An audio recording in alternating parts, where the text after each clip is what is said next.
Hello friends, today we are going to discuss the book 7 Habits of Highly Effective People. This book has got some very powerful lessons and we'll discuss with the sir how he got inspired and what are the lessons he learned from this book. So sir, my first question to you is that what are the 7 habits stated in the book? The 7 habits stated in the book is I have remembered by the acronym Private Equity Fund Work for United States Strength. So the first habit is proactive. The second habit is begin with end in mind. Third habit is first thing first. Fourth habit is win-win. Fifth habit is first understand the other side and then be understood. Sixth habit is synergize. And seventh habit is sharpen the saw. Out of these 7 habits, what do you think is the most important? No, each habit is important. See, all 7 habits are divided into 4 parts.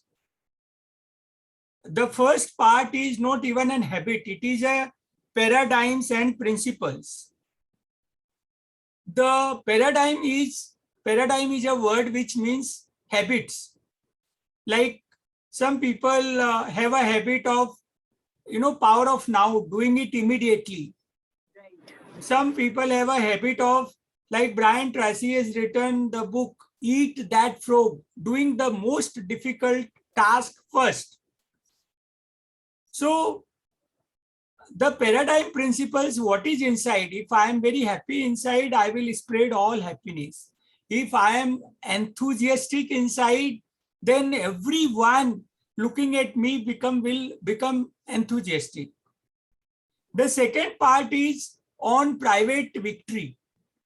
So there are 3 habits which are on the personal quality of a person. So proactive.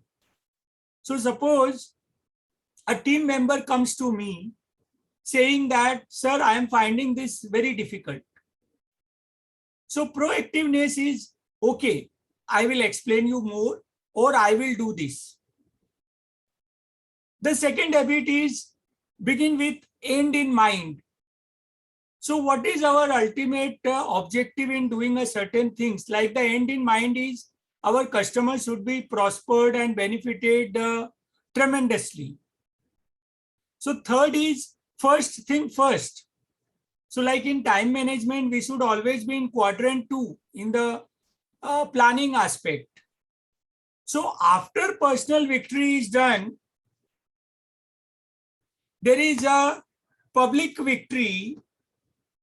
So public victory is, the paradigms of interdependence. So it is win-win. The fourth habit is that one should be win-win.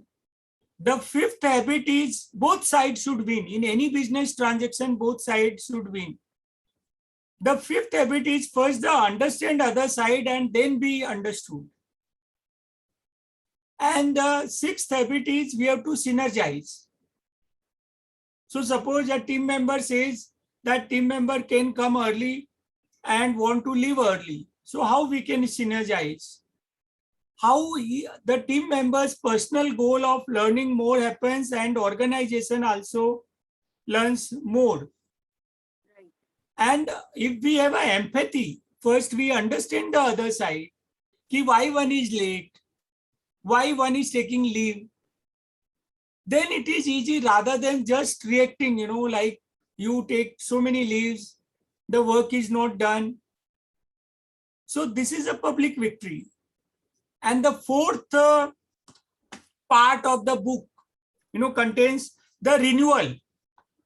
That means the physical, mental, spiritual, and emotional. So the first thing is the good health. If the person is healthy, one is energetic. The work of 2 hours will be done in 1 hour. Then mentally also one has to be healthy. So one has to do emotion management, emotion intelligence.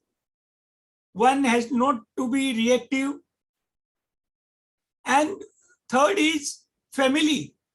The family is a foundation. So unless the one takes care of the spouse, children, and then the social, the man is a social animal.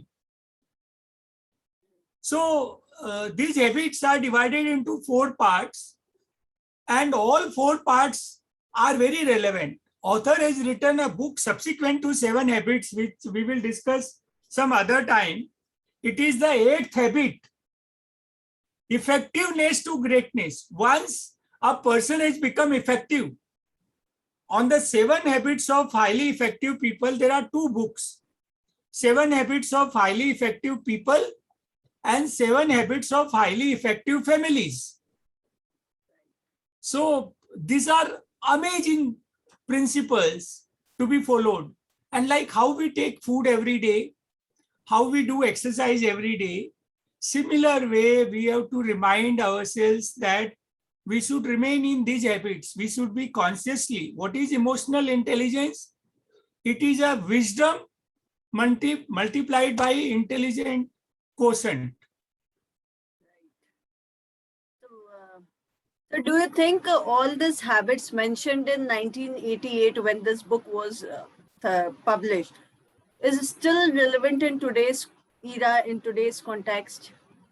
100%. They will be relevant till the human life is there on this planet. Not only today, after 1,000 years, 10,000 years, 1 lakh years. Because these are the foundations. See, all these habits, what author has written, is there in our Vedanta also. It is there in our Bhagavad Gita also. It is there in our Upanishad also. So when Shankaracharya ji started writing the Vedanta, all these habits are there. So when we read any chapter out of the 18 chapters of Bhagavad Gita, we will find this, and especially chapter 2, where the whole summary of 18 chapters is there, and chapter 18, again, the Lord Krishna, before concluding this, again summarizes all principles of life. It is a science of life. It is a book on the principles of life. The same thing is different authors, like somebody likes sandwich, somebody may like chapati, a third person may like paratha. So same stuff in a different liking of a person is given. Right. So educated people want a book, want a program which is of a high price. Right. So when you first read this book? I read this book 7 years back, when I started reading self-development books. So I did one international program called Thinking into Results by Proctor Galakar Institute, which is based on a very wonderful book called Think and Grow Rich. We all have heard about that book by Napoleon Hill. By Napoleon Hill.